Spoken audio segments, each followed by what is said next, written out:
from Wappingers Falls. It's the 4th annual Dutchess County Airport Open House. Hi everyone, I'm Charlie Carnaccio along with Donna Ryer, and we bring you the Dutchess County Airport Open House. And this is really significant when you look at all of the stuff that they have coming in, the C-17, some fire trucks. Grumman Albatross, all these K9 demonstrations K9 and everything. demo, So we are here to kind of give you an overview of what it is and what's going on. We've got people out in the field. Roger Connor's out there. Yes. Caitlin Ritters is also with us today, and she'll be reporting from the field. Your first impression when you came here, what'd you think? Awe-inspiring. I really didn't expect all this. There's a lot of action. There's a helicopter coming in right now for a landing. There's a lot of people here. And you know what? I think John Morris said it best. It's your chance to be on the other side of the fence. There's a lot happening here. That's right. It's the one day of the year that you get to come on this side of the fence and see what goes on. Exactly. Our studio is right up there, so we get to see this every day, and we're blessed with that. Yeah, we are. But we don't get out here either, so it's a thrill for us. The aerial footage that you're seeing here today is provided by X Factor Aerial, a different way to see the world, and we thank them for their service today and the great, beautiful aerial photos that they're providing for us in video.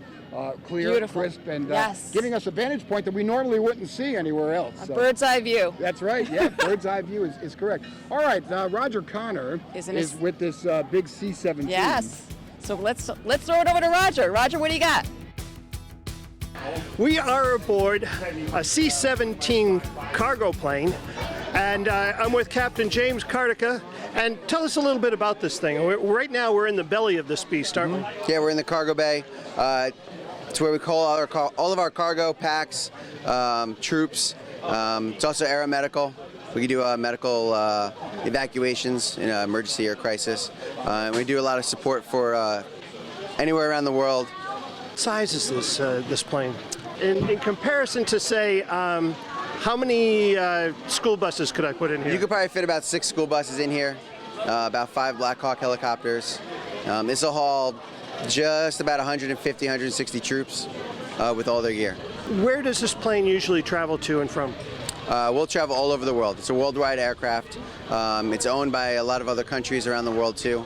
So we'll go wherever the need is. What are some of the commonly asked questions that folks will bring to you while you're doing a show like this? We get all kinds of random questions. What we haul, what we do, how many engines, where have we been, what's your favorite location? When you're sitting up front in the cockpit and you're doing a tour, it's what's this button, what's that button? So usually the kids are the best because they have the biggest smiles on their face. Very good. So there's a reward for you guys to have an opportunity like this to show folks what you're doing. Oh yeah, it's especially being so close to Orange County, Dutchess County. It's a way for us to give back to the community, let them know, hey, there is a military presence that's local. We support the community, we support the state, we support the country as a whole, and whatever worldwide asset. So it's good to see civilians know where their tax money goes, especially locally. Very good. Well, thank you, Captain. I appreciate your time. You're very welcome. Take care. That's the C-17 cargo plane. Now we're going to head over to Caitlin Ritters, who's at the car show. Take it away, Caitlin.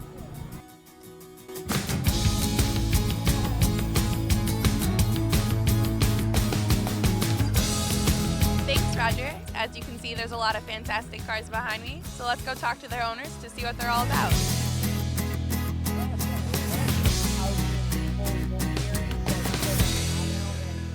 So how long did it take you to get this car the way you wanted it now? Right now it took about a year. I watched the movie Avengers, and the idea kind of popped in my head to make the shield truck. And you're from Dutchess County? No, I'm actually from West Haven, Connecticut. Oh wow, so a long drive, but worth it?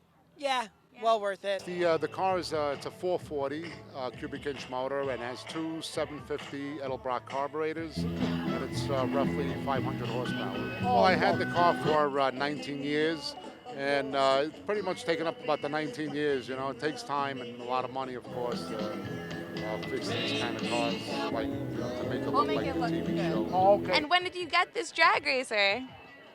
When I was 4 years old. And did you design it all by yourself? No, I didn't. It came with the colors, and me and my dad put the decals on.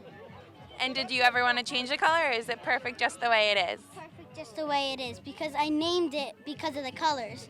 Her name is Holly, because the colors remind me of when Halloween comes.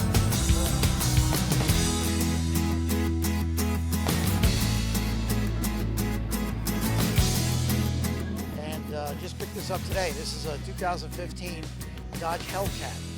It's a very rare car. They stopped production on them, 707 horsepower. The first car to break 11 seconds quarter mile factory. And it's also 2.8 seconds 0 to 60. And it's a really cool car. We just picked it up, and all I did was drive it onto the trailer and over to here so far. Do you have any big plans for it yet, or are you still thinking? No. I mean, it's a cool car. I have it for a while. I buy and sell classic cars like this, and it'll be for sale.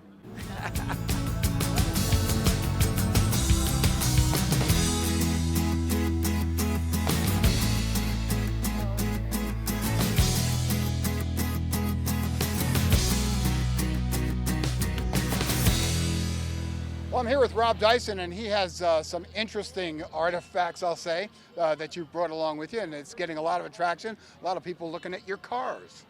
Well, they're cars that are, they come from the Indianapolis Speedway, so that makes them a little bit unique. And also the timing of it. One raced in 1967, and then the other one, the Miller, raced 40 years earlier in 1927. So it's a little bit of auto racing history. I figured we ought to bring them out, let everybody get a chance to see what the real old-fashioned Indy cars looked like in the 20s, and then what was really the state of the art in the mid to late 60s. So it's just kind of fun to bring everybody, let everybody see a little bit of automotive history. And everybody loves a good-looking car. Well, they are good-looking. It's a good design is forever, and these cars will look good 100 years from now. I'm really honored to be able to own them, and I'm honored to be able to show them off, because that's kind of the fun of the ownership, is to share it with other people. We could have it at the shop, and I could be the only one looking at it, but I feel that people get a sense of it, and then you never know, it might inspire a young kid to maybe take a look at racing or take a look at getting involved in engineering or cars or something. And if you need a little shove, this is the kind of thing that does it, because it did it for me. What do you think about the open house, your impressions of it today? Well, I think the important factor that has to be brought to bear is that airports are important parts of a community. And I think that's what they're trying to convey here by having it open to not only cars, but also to airplanes. And I think that the key to this is that the Dutchess County Airport is an important part of the fabric of the community in several ways. Safety, with the ability to get airlifted supplies, airlifted emergency supplies of any kind, medical, all sorts of that aspect of it. Also the commerce of private pilots participating in it. Commercial, there is some commercial flying out of here, and there's a lot of private big jets that fly in here for people that come to this area to take in some of the sites and the shooting clubs and various other things that come here. And they fly in, and they want to be closer than they would be if they landed at another county's airport or out of the region here. I'm here with Deputy Sheriff Ryan Petrus and his dog, Pico. So Ryan, tell me a little bit about what it's like to have Pico, and how long have you had her, first of all, or him? I've had him for about 6.5 years now. Tell me what type of temperament he has. What type of... As you can see right now, he's pretty calm, and Yeah. A while ago, he's really hyped up, though. He wants to go to work. He wants to go to work. So he knows that basically he's going to be given a task to do, and he's excited about it? We've been doing demonstrations like this for 6.5 years, so now he's old enough to know it's going to come. So it's kind of like bringing a kid to a candy store. He really wants to work.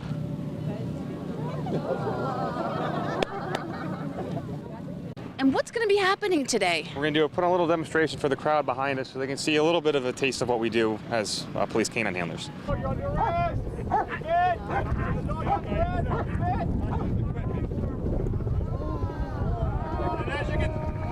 As you can see, even though he has no equipment on, the dog's still going to go after him. They know what the sleeves are. We have to train all the time so that we don't have equipment on, and this is one of the safe ways that we can do that.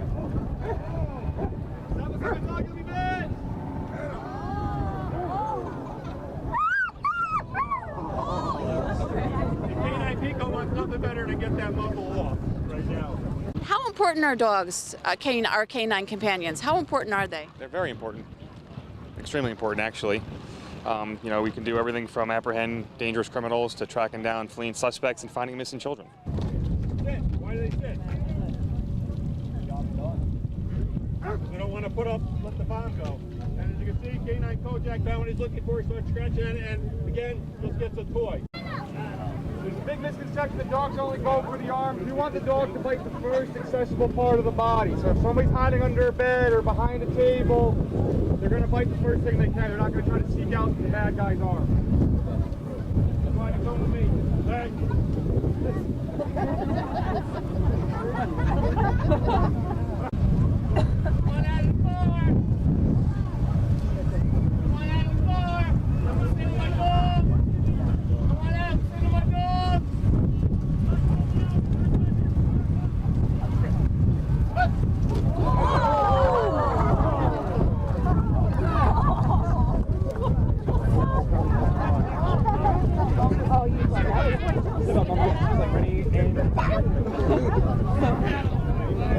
Why is it important to let the public know what you guys do?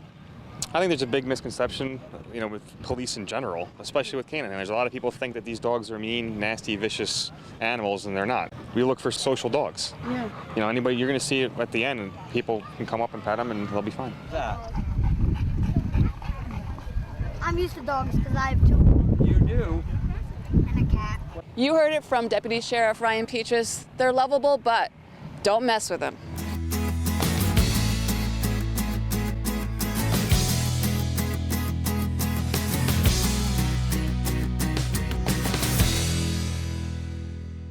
Well, that was a lot of fun. It was unbelievable. Charlie, I had the best time, met a lot of different people, and it's great to see the community come out and support an event like this. I mean, this is our airport. It's a thriving airport, and I had a ball. Well, if you were here, you know exactly what Donna was saying. It Yeah. really was a great time, and hopefully you were able to see yourself in our video. If you weren't here, take a look at this and mark your calendar for next year, the 5th annual, and make sure you get here for that, because I'm sure it'll be, every year it grows and it gets bigger Yeah. and better and bigger and better. I had a great time, Charlie. How about you? I did. Great time. So for Caitlin Ritters, for Roger Connor, Donna Ryer, and myself, we want to thank you for tuning into HVNN.com. Tell your friends, because that's how we kind of grow, and it's all grassroots effort. So Absolutely. we hope you enjoyed it, and we'll see you around the neighborhood.